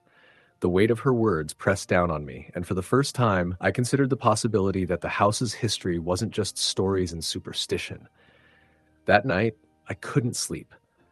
I left the lights on in every room and sat in the living room with the journal, rereading the entries and trying to make sense of it all. Around midnight, the temperature in the room dropped suddenly. My breath came out in visible puffs, and a sense of dread washed over me. Then I heard it, a faint whisper, low and indistinct, coming from the hallway. My chest tightened as I strained to hear. It grew louder, the words still unintelligible, but the tone was insistent, almost angry. "Who's there?" I called out, my voice shaking. The whispering stopped, replaced by a loud bang as the door to the attic slammed shut. I jumped to my feet, my heart pounding. The air felt electric, charged with a presence I couldn't see but could feel. I grabbed my keys and bolted out of the house, not stopping until I was in my car, the engine running. I drove aimlessly for hours, too scared to go back. When the sun finally rose, I parked in a diner parking lot and called Mr. Harris. I told him everything, the noises, the journal, the slamming door. There was a long pause on the other end of the line before he finally spoke. "You're not the first tenant to tell me these things," he admitted. "That house, it's been in my family for years, but no one stays there long. My grandparents always said it was cursed, but I don't know what to believe." "Why didn't you tell me?" I demanded, anger and fear boiling over. "I didn't want to scare you off," he said, sounding genuinely remorseful. "Most people don't believe in that sort of thing, and I thought, well, maybe it wouldn't bother you." I didn't return to the house that day. Instead, I stayed with a coworker and spent the evening researching its history. I learned that the house had been built in the late 1800s and had seen its share of tragedy. The most disturbing story was about the original owner, a man named Edwin Carter, who had reportedly gone mad after his wife and daughter died of illness. He was said to have wandered the house, calling their names until he disappeared one night and was never seen again. I returned to the house the next morning, determined to pack my things and leave for good. The air inside felt oppressive, as if the house knew I was abandoning it. As I gathered my belongings, I avoided looking in mirrors or dark corners, afraid of what I might see. Just as I was about to leave, I heard a child's laughter. It was soft and fleeting, like an echo, but it stopped me in my tracks. I turned toward the sound, my heart racing, and saw a figure at the top of the stairs, a little girl with dark curls and a shy smile, just like in the photograph. She stood there, watching me with sad, searching eyes. For a moment, I was frozen, unsure whether to run or speak, but before I could do anything, she faded away, leaving behind only the faint scent of lavender. I left that day and never looked back. The house was sold a year later, and I heard it's been renovated into a bed and breakfast. I often wonder if the new owners have experienced anything unusual or if the renovations somehow laid the spirits to rest. Sometimes, late at night, I think about the little girl on the stairs and the sorrow in her eyes. I wonder if she was trapped there waiting for someone to understand her story. And I wonder if, in some way, the house still remembers me. Story the end. Story number 11. I didn't believe in ghosts until I moved into the townhouse on Oakwood Drive. It was a modest place, nothing remarkable at first glance, the kind of 2-story suburban rental you'd find on any quiet street in a mid-sized town. It was affordable and close to work, which was all I cared about. The previous tenant had left suddenly, but the landlord didn't say why, and I didn't ask. The first month was uneventful. The house creaked occasionally, and the pipes groaned when the water was running, but I chalked it up to the age of the building. I settled in quickly, turning the spare bedroom into an office and filling the living room with secondhand furniture. Life went on as usual, until the night I heard the laughter. It was faint at first, a light, melodic giggle that seemed to come from somewhere upstairs. I froze, my heart thudding in my chest. The sound was unmistakable. It wasn't the TV, which I'd turned off an hour ago. It wasn't the wind, which was calm that night. It was the sound of a child laughing. Grabbing a flashlight, I crept upstairs, every step deliberate and slow. The hallway was empty, the doors to the bedrooms slightly ajar. The sound had stopped, leaving an eerie silence in its wake. I checked every room, every closet, even under the beds, but there was no sign of anyone. I told myself it was my imagination and went back downstairs, but sleep didn't come easily that night. The next morning, I found something strange on the kitchen table. A single crayon, dull and broken, lying in the center of the wood. I didn't own any crayons, nor did I have children or visitors who might have brought one. I stared at it for a long time, trying to make sense of it. Finally, I tossed it in the trash and convinced myself it was left over from a previous tenant. Over the next week, the laughter returned, always around midnight. Sometimes it was a giggle, other times a faint hum of a nursery rhyme I couldn't quite place. Once I thought I heard the words, "Come play," whispered so softly it sent chills up my spine. The crayon reappeared too. No matter how many times I threw it away, I'd find it back on the kitchen table or the floor near the stairs. Always the same crayon, worn and broken. I started to notice other oddities as well. Lights would flicker even though I'd replaced the bulbs. The faint scent of baby powder lingered in the upstairs hallway. And then there was the cold spot, an area near the spare bedroom where the air was inexplicably freezing, even when the heat was on full blast. Desperate for answers, I reached out to my landlord. She seemed hesitant to speak, but eventually admitted that the house had a history. 10 years ago, a young family had lived there, a couple and their 6-year-old daughter, Lily. One evening, Lily had wandered away from the house and never returned. Despite extensive searches, she was never found. The family moved away shortly after, and the house had been rented out several times since. Most tenants stayed only a few months. Strange things, the landlord said vaguely. Lights, sounds. One woman claimed she saw a little girl in the mirror. I wanted to leave, but breaking my lease wasn't an option. Instead, I started keeping a journal of the activity, hoping to find some pattern or explanation. But the more I documented, the more erratic things became. One night, I awoke to the sound of footsteps in the hallway. Heavy, deliberate steps, like boots on hardwood. I grabbed my phone and crept to the door, opening it just a crack. The hallway was dark, but I could hear the footsteps moving toward the spare bedroom. Summoning my courage, I turned on the hallway light and stepped out. The footsteps stopped abruptly. The door to the spare bedroom was ajar, and I swear I saw it move slightly, as if someone had just slipped inside. My hands were shaking as I pushed the door open, but the room was empty. The only thing out of place was the crayon, now lying in the center of the floor. The next day, I decided to dig deeper into Lily's story. I visited the local library and combed through old newspapers, eventually finding an article about her disappearance. The details were sparse, but one thing stood out. The last place Lily was seen was in the backyard of the townhouse. She had been playing near the old oak tree when she vanished. I went home and stared at that tree from the kitchen window. It loomed tall and twisted, its branches bare against the gray winter sky. Something about it felt wrong, though I couldn't explain why. That night, I dreamed of Lily. She was standing under the oak tree, her blonde hair tangled and her blue dress muddy. She was crying, though I couldn't hear the sound. She pointed toward the base of the tree, her tiny hand trembling, and mouthed the words, "Help me." I woke up drenched in sweat, my heart racing.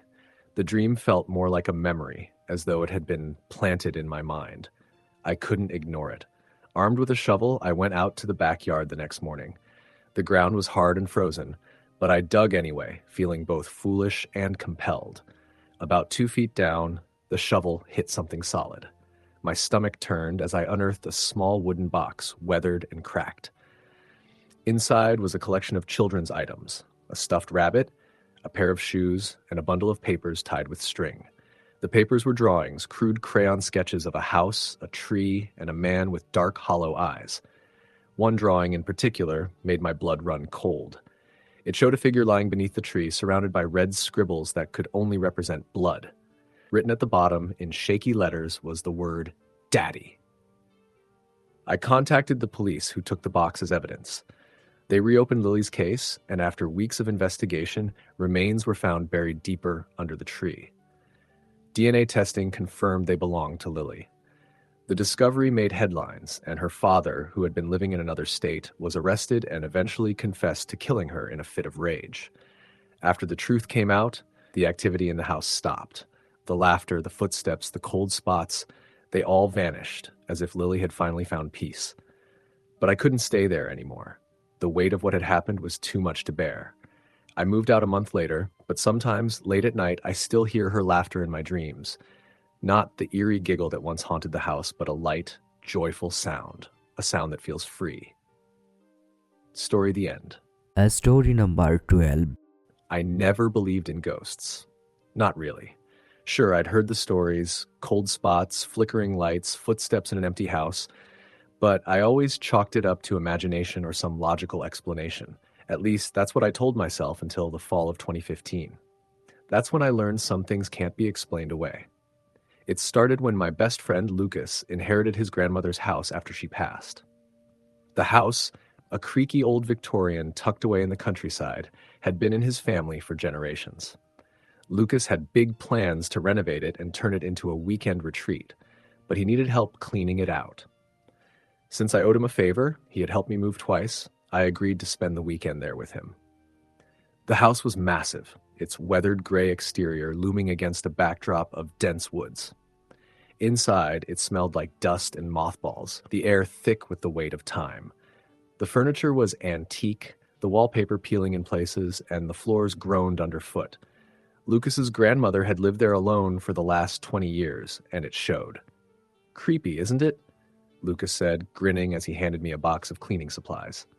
"A little," I admitted, "but it has potential. It just needs a lot of work." We spent most of the day cleaning out the living room and kitchen, tossing old magazines, broken knickknacks, and expired canned goods. By evening, we were exhausted and decided to call it a night. Lucas claimed one of the upstairs bedrooms while I took a smaller room down the hall. That first night, I woke up around 3 a.m. to the sound of faint whispers. At first, I thought Lucas had left his TV on, but the house didn't have cable or Wi-Fi yet. Groggy and annoyed, I got up to investigate. The whispers grew louder as I stepped into the hallway, soft but insistent, like someone was having a conversation just out of earshot. They seemed to be coming from the stairs. I crept closer, my heart thudding in my chest, and peered down into the darkness. Nothing. Shaking my head, I told myself it was just the house settling or maybe my imagination playing tricks on me. I went back to bed, but sleep didn't come easily. The next day, I mentioned it to Lucas, expecting him to laugh it off. Instead, he frowned. "Grandma used to talk about hearing things at night," he said. "She said she'd hear voices, footsteps, sometimes even crying. I always thought she was just lonely, you know?" "Did she ever see anything?" I asked, trying to keep my voice casual. Lucas hesitated. "She said she saw a woman once, in the mirror, standing behind her. But when she turned around, no one was there." I laughed nervously. "And you still wanted to move in?" "It's just stories," he said, though his tone lacked conviction. We spent the rest of the day clearing out the bedrooms, but I couldn't shake the unease that settled over me. Every so often, I thought I caught movement out of the corner of my eye, a shadow flitting across a doorway, a figure disappearing around a corner. But every time I turned to look, there was nothing. That night, the whispers returned. This time they were louder, more distinct. I couldn't make out the words, but the tone was urgent, almost pleading. I stayed in bed, my heart racing, trying to convince myself it was all in my head. Then, the footsteps started. They were slow and deliberate, moving down the hallway toward my room. I sat up, clutching the blanket, my breath coming in shallow gasps. The footsteps stopped right outside my door. "Lucas?" I called out, my voice trembling. No answer. The doorknob rattled and I screamed. Within seconds, Lucas burst into the room, looking as terrified as I felt. "What the hell is going on?" he demanded. "The footsteps," I stammered. Someone was out there. We searched the house from top to bottom, but there was no one there. The doors were locked, the windows secured. Lucas tried to brush it off, but I could see the fear in his eyes. The following day, I wanted to leave, but Lucas convinced me to stay. "Just one more night," he pleaded. "We'll finish cleaning tomorrow, and then we'll both get out of here." Reluctantly, I agreed. That evening, as we sorted through boxes in the attic, we found an old trunk tucked away in the corner. Inside were photographs, letters, and a faded journal. The photos showed a family, a man, a woman, and a little girl with dark hair and solemn eyes. Lucas picked up the journal and flipped through it. "It's my great-grandmother's," he said. "She lived here before my grandma did." Most of the entries were mundane, detailing day-to-day life, but one caught my attention. It was dated November 12th, 1923. "I can't stand the crying anymore. Every night I hear her. Clara says she sees her too, the woman in white. Henry thinks we're imagining things, but I know what I've heard. I don't feel safe here anymore. I don't think we ever were." "Who's Clara?" I asked. "My grandma," Lucas said, his face pale. We stared at each other, the weight of the words sinking in. That night, neither of us slept. We stayed in the living room, the lights on, jumpy at every sound. Around 2 a.m., the temperature in the room dropped suddenly, and the faint scent of lavender filled the air. "Do you smell that?" Lucas whispered. I nodded, my eyes darting around the room. Then we heard it. The crying. It started softly, like a child sobbing in another room, but it grew louder and closer until it was echoing around us. The sound was heart-wrenching, filled with pain and sorrow. Lucas grabbed my arm. "We need to leave. Now." We stood to go, but the front door slammed shut and the lights flickered. A shadow moved across the wall, and for a moment I saw her. She was standing by the staircase, dressed in a tattered white gown, her hair tangled and her face pale.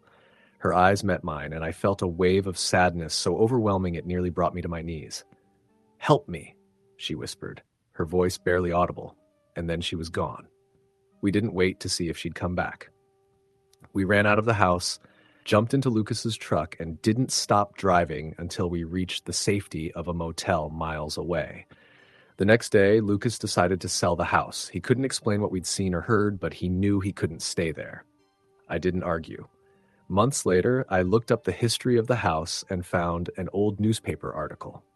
In 1923, a woman named Margaret Carter had died there. She was the wife of the original owner, and her death was ruled a suicide. According to the article, she had been grieving the loss of her young daughter, Clara, who had drowned in the nearby creek. I still think about that night sometimes, about the sadness in Margaret's eyes and the weight of her voice when she asked for help. I don't know if she's still there, wandering the halls of that old house. But one thing is certain, some stories refuse to be forgotten. Story, the end. Story number 13. When I was 24, I moved into a small studio apartment on the edge of downtown Chicago.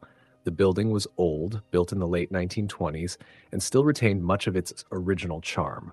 Ornate crown molding, creaky hardwood floors, and narrow hallways with dim lighting. It was all I could afford at the time, and I was thrilled to have my own space. The apartment had an odd layout, with a large built-in wardrobe in the main room and a small, frosted glass door in the corner that led to a closet. The landlord, an older man named Mr. Adler, explained that the door had originally been for a Murphy bed, but it had been sealed up years ago. I didn't think much of it. The place was quirky, but it felt like home. For the first few weeks, everything was fine. I spent my evenings unpacking, hanging cheap artwork on the walls, and cooking simple meals. The building was quiet, and the neighbors kept to themselves. But as I settled in, strange things began to happen. It started with small sounds, soft knocks coming from the direction of the frosted glass door. At first, I thought it was the neighbors, but the knocks came late at night when the building was silent. I convinced myself it was the pipes or the old wood shifting, though it made me uneasy. One evening, I was working on my laptop when I heard the sound again, this time accompanied by a faint scraping, like fingernails on glass. I froze, staring at the door. The glass was frosted, but in the dim light, I thought I saw a shadow move behind it. My stomach twisted. "Hello?" I called out, my voice trembling. The scraping stopped. For a long moment, there was silence, and then a soft thud, as if something had gently tapped the door from the other side. I stared at the door for what felt like hours before gathering the courage to approach. My hands shook as I reached for the handle, only to remember Mr. Adler's words, "The door was sealed." I pressed my ear to the glass, straining to hear any sound. There was nothing. Finally, I backed away and decided to sleep with the lights on. I told myself it was just my imagination, but deep down I knew something wasn't right. A few nights later, I woke up to the sound of whispering. It was faint, almost unintelligible, but I could hear it coming from the corner of the room, the corner where the frosted glass door stood. My heart raced as I sat up in bed, straining to make out the words. It sounded like a woman's voice, low and urgent, though I couldn't understand what she was saying. The next morning, I called Mr. Adler and asked about the door. He hesitated before answering. "That door's been sealed for decades," he said.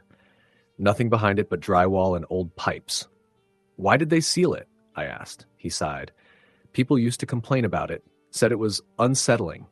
Just leave it alone, okay?" I didn't press further, but his tone only made me more uneasy. That night, I decided to investigate.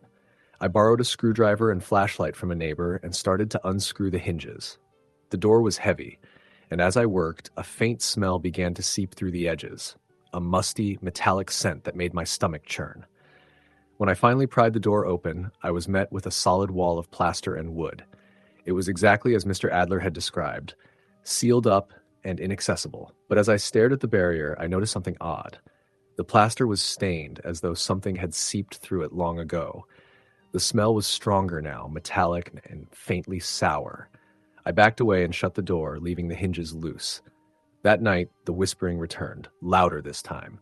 I could make out fragments of words. Help, trapped, listen. Unable to sleep, I searched online for any history of the building. I found a few vague mentions of it being a speakeasy during Prohibition, but nothing that explained the strange occurrences. Frustrated and exhausted, I decided to confront Mr. Adler in person the next day. When I mentioned the whispering in the door, his face turned pale. "Look, I didn't want to scare you," he said, "but since you're asking, there was a tenant here back in the 40s. A young woman named Clara. She lived in your unit. One night she disappeared. No one ever saw her leave, and the police didn't find anything." He rubbed his temples, looking uneasy. "After that, people started hearing things, knocks, whispers, crying. They sealed the door thinking it would help, but it didn't stop. Tenants would move in and leave within months. I thought maybe it had stopped by now. I stared at him, trying to process what he'd just told me. "You knew about this, and you still rented it to me? I needed the money," he said quietly. "I'm sorry." That night, I couldn't bring myself to sleep. I sat on my bed, staring at the frosted glass door.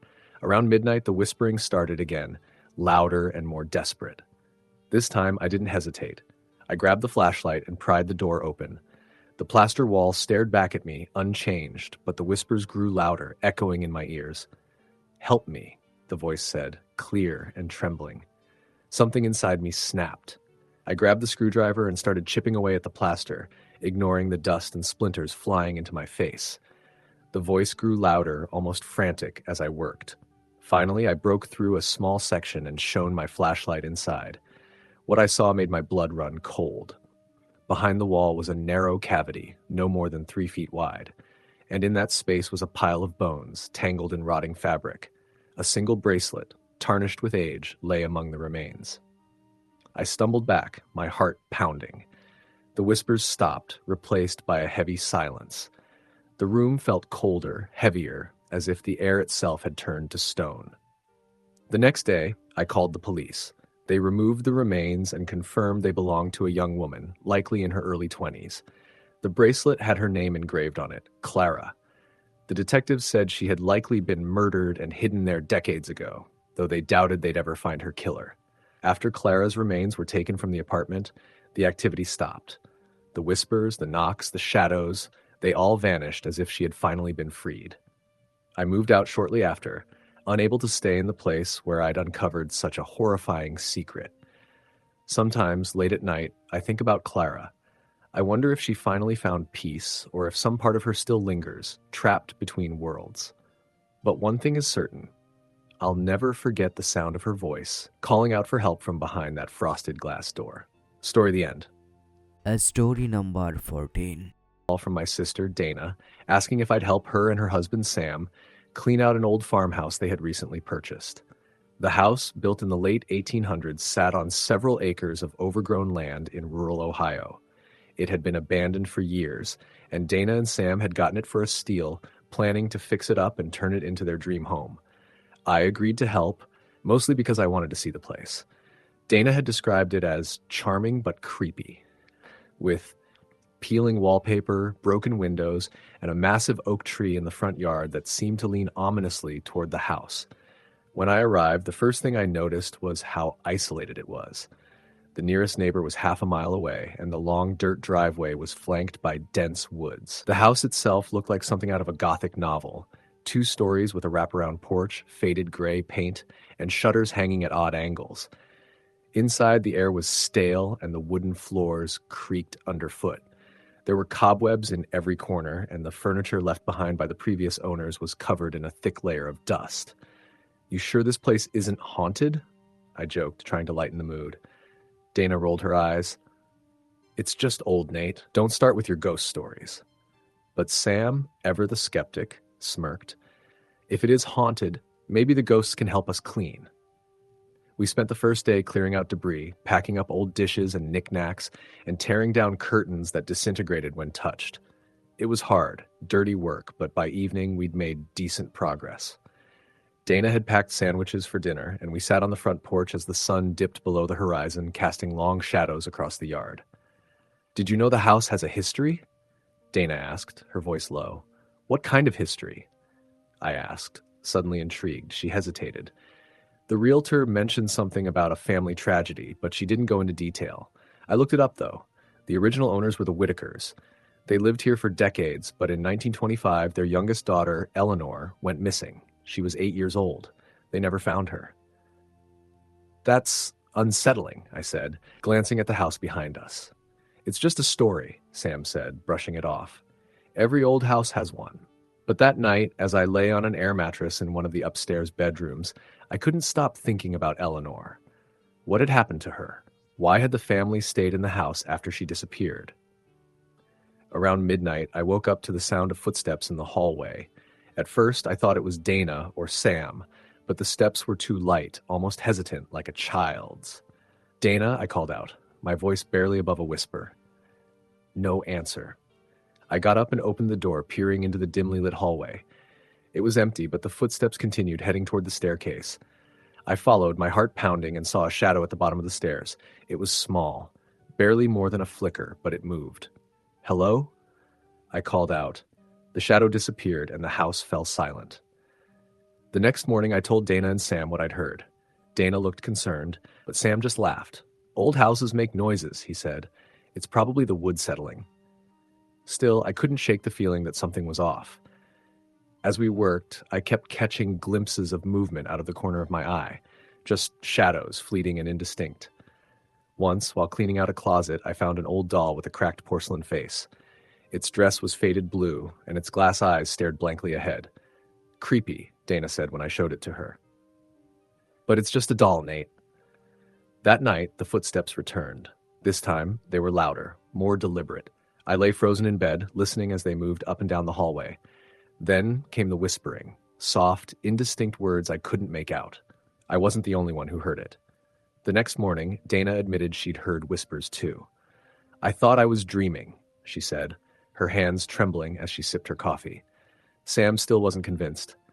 "This house is old. It's bound to make noise. Don't let your imagination run wild."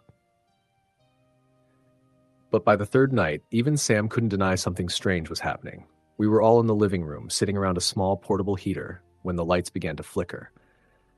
"Must be the wiring," Sam said, but his voice lacked confidence. Then the temperature dropped. The air became so cold that I could see my breath, and the faint scent of roses filled the room. "Do you smell that?" Dana whispered, her eyes wide. Before I could answer, the sound of a music box filled the air, soft, haunting, and unmistakable. We followed the sound to the dining room, where an antique music box sat on the table. None of us had seen it before. "I didn't put that there," Dana said, her voice shaking. "Neither did I," Sam added, looking genuinely frightened. The music stopped abruptly, and for a moment, everything was silent. Then we heard it. The faint sound of a child crying. It was coming from upstairs. "Nope," Sam said, backing toward the door. "Nope, nope, nope." But Dana and I couldn't leave. Something compelled us to go upstairs, to follow the sound. Sam reluctantly came with us, holding a flashlight. The crying led us to the smallest bedroom, which had been empty except for a broken rocking chair and a few boxes of old papers. But now, the rocking chair was moving, creaking back and forth. On the floor in front of it was the doll I had found earlier. "What the hell is going on?" Sam whispered, his voice barely audible. I stepped closer, my heart hammering in my chest. The air felt heavy, with a presence I couldn't see but could feel. "Eleanor?" Dana said softly. The crying stopped. For a moment, the room was silent. Then the temperature dropped even further, and the doll's head turned to face us. We ran. We didn't stop until we were outside, standing in the driveway, gasping for air. None of us could explain what we'd seen, and none of us wanted to go back inside. The next day, we packed up what we could and left. Dana and Sam sold the house a few months later, never telling the new owners about what had happened. I've tried to rationalize it, to tell myself it was just our imaginations or the stress of working in such an old, creepy house. But every time I think about the doll, the music box, or the sound of that child crying, I know the truth. Somewhere in that house, Eleanor is still waiting. Story the end. Story number 15. I never believed in ghosts. I always thought that ghost stories were just the product of overactive imaginations, or an easy way to explain the unexplainable. But that was before I moved into the old farmhouse on the edge of town. The house had been in my family for generations, passed down through my ancestors for over 100 years. It was large and drafty, with creaky floors and a steep staircase that groaned under even the lightest step. The kind of house that might intimidate anyone but felt like home to me. My parents had long since moved to the city, and the house had been empty for years. When I found myself out of work and needing a place to live, it seemed like the perfect solution.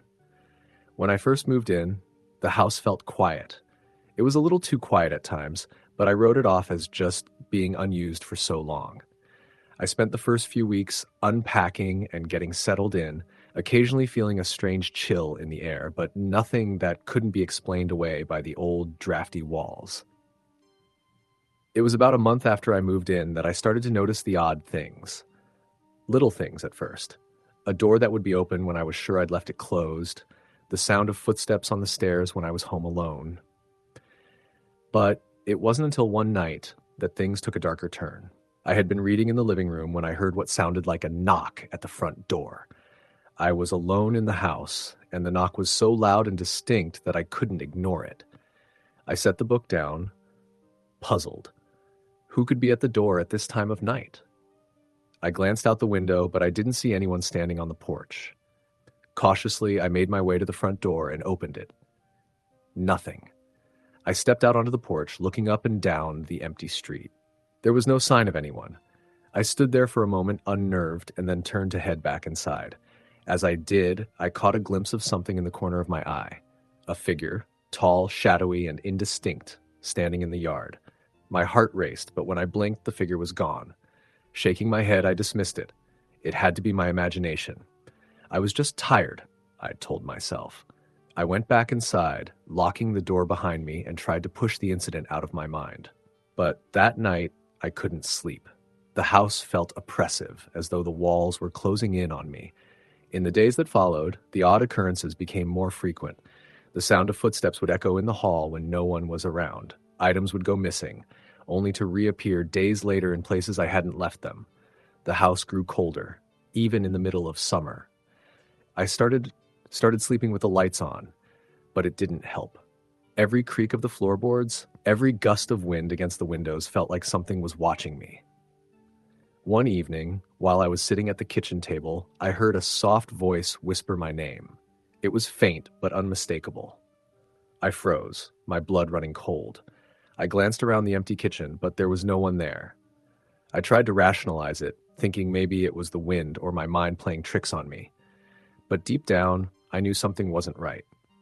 I decided to do some research on the house. My family's history had always been a bit of a mystery, and I thought maybe there was something about the house that I didn't know, something that could explain the strange happenings. I spent hours in the local library, poring over old records and newspaper clippings. That's when I came across a story that made my blood run cold. In the early 1900s, the house had belonged to a man named Thomas Granger and his wife, Margaret. According to the article, Margaret had been found dead in the house under mysterious circumstances. The cause of death was listed as a violent fall down the staircase, but there were whispers that it hadn't been an accident. Some said that Thomas had been abusive and that Margaret had been trying to escape when she fell. Others claimed she had seen something or someone that caused her to stumble. The article didn't say much else, but it was enough to send a chill down my spine. Was it possible that Margaret's restless spirit still lingered in the house, trapped by the tragic events of her death? That night, I decided to leave a light on in the hallway and try to get some rest. I was exhausted, and despite the growing sense of unease, I thought maybe I could get used to it. I settled into bed, pulling the covers up to my chin, and closed my eyes. That's when I heard the footsteps again. This time, they were louder, closer, and unmistakable. I could hear the slow, deliberate sound of someone walking across the floorboards outside my bedroom door. My heart pounded in my chest as I lay there, frozen in fear. The footsteps stopped right outside the door, and I could have sworn I heard a soft sigh, a faint whisper, almost like a name being called, my name. I jumped out of bed, adrenaline flooding my system. My pulse raced as I opened the door and stepped into the hallway. The air was frigid, and the house seemed darker than usual. There was no one there, just the empty stretch of hallway, lit dimly by the light at the end. But something wasn't right. The door at the far end of the hallway, the one that led to the attic, was cracked open. I didn't remember leaving it like that. I cautiously walked toward it, my heart hammering in my chest. I reached for the door, hesitated, and then pushed it open. The attic was dark, and the air smelled of dust and mildew.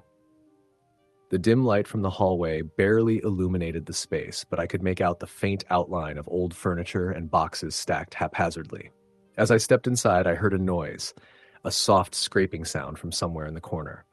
I turned to face it, my breath catching in my throat. There, standing by a small window, was a figure, a woman. Her face was pale, her eyes wide and hollow, and her body was obscured by tattered clothing. The figure was still, watching me, as though waiting for something. I stumbled backward, my legs weak beneath me. The figure didn't move, but the cold in the room grew more intense, and the whispering returned, soft, indistinct but unmistakable. My name, over and over again. I couldn't take it anymore. I ran out of the attic, slamming the door behind me, and bolted down the stairs. The house was silent again, but I couldn't shake the image of the woman in the attic. The next day, I packed my things and left the house. I couldn't stay there anymore, not with the overwhelming feeling that I wasn't alone. The house may have been my family's legacy, but it wasn't a place I wanted to call home. I haven't been back since. People still say the house is haunted. They say that at night, you can hear the sound of footsteps echoing through the hallways, and that if you listen closely enough, you might even hear a soft whisper calling your name. As for me, I'm not so sure I want to know if that's true. Story the end.